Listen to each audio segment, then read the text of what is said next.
বন্ধুরা, আশা করি আপনারা সবাই ভালো আছেন।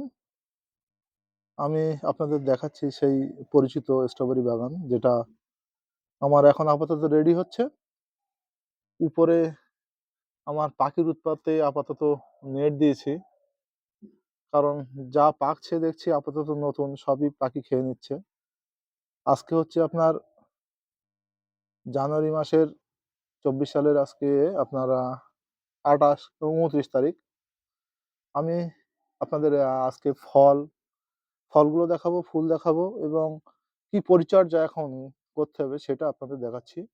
এবং আমাদের কাছ থেকে অনেক বন্ধু গাছ নিয়েছেন। তাদের গাছে অনেক সমস্যা দেখা দিয়েছে। আমি এই ভিডিওর মাধ্যমে আপনাদের এই সমস্যাটা কিছুটা হলেও লাঘব করার চেষ্টা করব। এবারে বলি বন্ধুরা, এবারে আমি আস্তে, আস্তে পরপর আপনার গাছ দেখাই। এই দেখেন আমার গাছে আস্তে, আস্তে ফল আসছে। এই দেখেন আমরা করছি কি, এই তলার পাতাগুলো কেটে দিচ্ছি এবং এই ফুলগুলোকে আস্তে, আস্তে বাইরে বেরিয়ে আসার জন্য অ মানে ফুলগুলো যাতে পলিনেশন হয় সেই ব্যবস্থা করছি। দেখেন এখানে খেয়াল করে দেখেন একটাও কিন্তু ফল মিস নেই। এবারে বলি বন্ধুরা, এই ফল যখন গাছে নতুন ফল আসে, তখন কোনো নাইট্রোজেন সার চলবে না। নাইট্রোজেনটাকে বর্জন করবেন। আর এই গোড়ায় সবসময় স্যাঁতসেঁতে মানে মানে জলের ঘাটতি যেন কোনোভাবে না হয়। প্রত্যেকদিনই জল দেবেন এবং ড্রেনেজ সিস্টেম ভালো রাখবেন। প্রত্যেকদিন বিকালে জল দেবেন। আর এই দেখেন এতে লেদা পোকা লেগেছিল। লেদা পোকার জন্য আপনি লেদা পোকার যেকোনো ওষুধ ইউজ করতে পারেন। এবারে আমি আরো কিছু কথা বলি আপনাদের। আপনাদের অনেক বন্ধুর গাছ দেখতে পাচ্ছি পুড়ে গিয়েছে। মানে পাতাটা এরকম ভিতরে পাতা পুড়ে যাচ্ছে। এর কিন্তু কারণ একটাই। আপনারা যে মাটিটা ইউজ করেছেন, সেই মাটিতে যে গোবর সার বা যে ভার্মি কম্পোস্ট যাই দিয়ে থাকেন, তাতে মানে লবণ আছে। মানে নোনার জন্যে এই সমস্যাটা দেখা দিয়েছে কিন্তু। এবং ওই সমস্যার সলিউশন একমাত্র আপনি নোনার কিছু ওষুধ দিতে পারেন, দিয়ে চেষ্টা করতে পারেন। কিন্তু আর ওই গাছগুলোয় একদম সার দেওয়া টোটালি বন্ধ করে দেবেন। সারটা টোটালি দেবেন না ওই গাছগুলোয়। জলটা দিয়ে যাবেন। জলটা দিয়ে জল বেশি দেবেন। জলটা যাতে মানে মাটিতে গিয়ে জলটা যতটা শোধন হবে ততটাই ভালো। এবং আমাদের যে গাছগুলোয় ফল আসছে এরকম গাছ, সেরকম গাছে সমপরিমাণ সার ইউজ করবেন। সমপরিমাণ মানে আপনার ১৬-১৬, ১৫-১৫, ১৯-১৯, ২০-২০ এমন পরিমাণ সার। এই সময় খোলটা টাটকা খোল দেবেন না। যদি কেউ খোল জল দেন, কিন্তু আ খোল জলে এ একটু ফাঙ্গাসের পরিমাণও থাকে। প্লাস যদি খোল জলের ঘনত্ব বেশি হয়, গাছ কিন্তু মারাও যেতে পারে। এবারে বলি আপনারা সমপরিমাণ সার কখন কিভাবে ইউজ করবেন? কোনো একটা প্রত্যেকটা টবে দেখবেন একটা নির্দিষ্ট জায়গায় ফাঁকা থাকে। যেমন আমি এই টবটা দেখাই। দেখেন আমার এই জায়গাটা ফাঁকা আছে।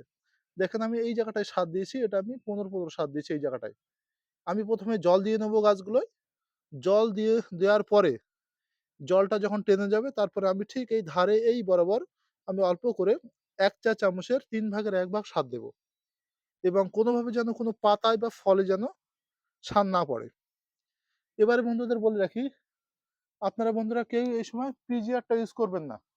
কারণ পিজিআর ইউজ করলে হয় কি, মানে গাছে তেজ হয় ঠিকই, ফলও ভালো হয়।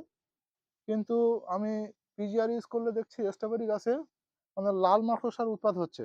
যদি কারোর লাল মাকড়সার তেল এভেইলেবল থাকে, অর্থাৎ রেড স্পাইডার, ওর যদি ওর আপনারা তেল এভেইলেবল পেয়ে থাকেন, তাহলে হয়তো আপনি মাসে কি ১৫ দিনে একবার আপনি আ পিজিআর ইউজ করতে পারেন, যেকোনো পিজিআর। দেখেন আমরা ফল নামছে, আমরা পলিথিন দিয়ে বেঁধে রেখেছি যাতে পাখি না খায়। তবে সচরাচর আমি খেয়াল করে দেখেছি আপনার জানুয়ারির ১৫ তারিখের পর থেকে ফুল আসে। ফেব্রুয়ারি, মার্চ, এপ্রিল, মে এইভাবে আমাদের ফল দিয়ে যায়। এই ফেব্রুয়ারি মাসের আমি সবথেকে ফল বেশি পাই ফেব্রুয়ারি মাসের লাস্ট উইক। আর আমরা সচরাচর গাছ লাগাই ৩ ভাবে। ১ম একটা অ্যাডভান্স গাছ লাগাই, তারপরে নভেম্বরে একটা লাগাই, ডিসেম্বরে একটা লাগাই এবং জানুয়ারি ১৫ তারিখ হচ্ছে লাস্ট লাগাই।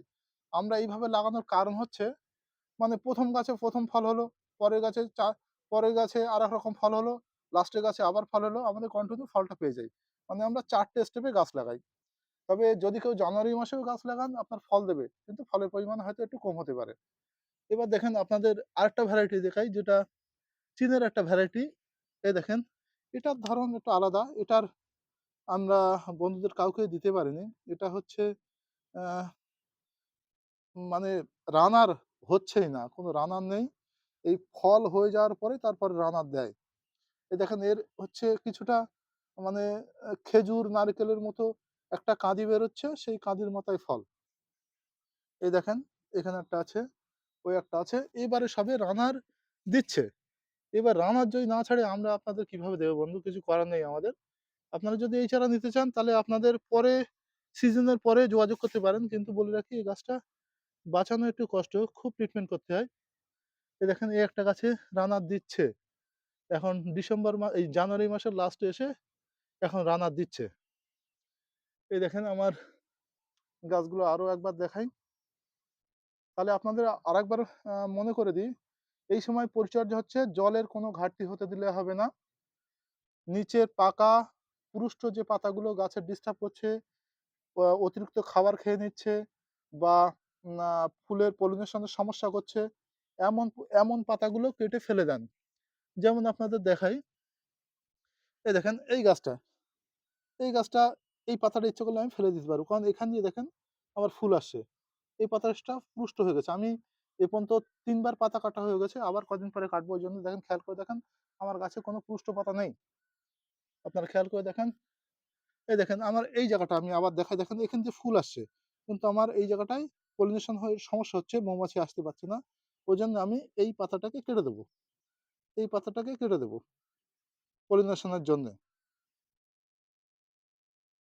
এখন সবে ফল নতুন করে নামছে, আর এখন গাছে সবই ফুল। এখান থেকে ১ মাস পরে আমরা আশা করছি ফুল, যেরকম গতবার ভিডিও ছেড়েছিলাম ওরকম ভিডিও ছাড়তে পারবো। এবং বন্ধুরা আমাদের সঙ্গে থাকেন, এবং আমাদের ভিডিও ভালো লাগলে লাইক শেয়ার করেন, ভালো না লাগলে আনলাইক করেন। এবং আরেকটা বন্ধু কথা বলে রাখি, মার্কেটে এখন স্ট্রবেরির চারা প্রচুর পরিমাণে আছে, প্রচুর ভ্যারাইটি আছে, কিন্তু প্রজাতি যত ভালো হবে।